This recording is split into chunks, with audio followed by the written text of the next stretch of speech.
আসসালামু আলাইকুম। আমি ডক্টর রাসিফ হোসেন খান। আমি ডক্টর ওয়ার্দা মোজাম্মেল। আমাদের দুটো সন্তান।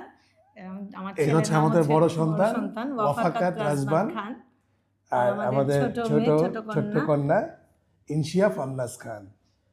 তো ওয়াফাকাত যখন ওয়াফাকাত এখন অলমোস্ট 5 ইয়ার্স।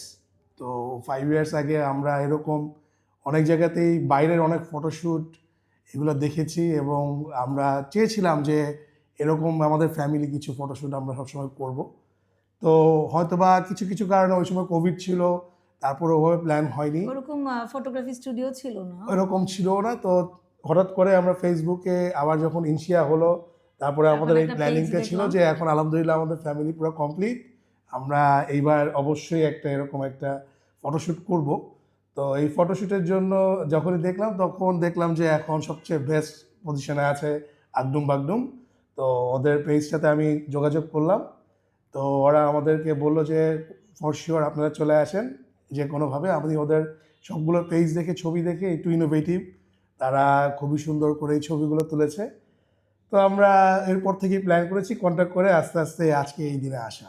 আজকে আসলাম এবং এসে খুবই ভালো লাগলো। আপু ভাইয়া খুবই ভালো, এত সুন্দর করে ম্যানেজ করলো আমার কন্যাকে। সে এখন খুবই মানে অনেক সুন্দর সুন্দর কিছু ছবি আর স্মৃতি নিয়ে যেতে পারছি। উই এনজয়েড ইট এবং ইনশাল্লাহ আপনারাও চেষ্টা করবেন সবাই আগডুম বাগডুমের সাথে যোগাযোগ করে এই ধরনের ফ্যামিলি ফটোশ্যুট করার। তোমার কেমন লেগেছে? তাই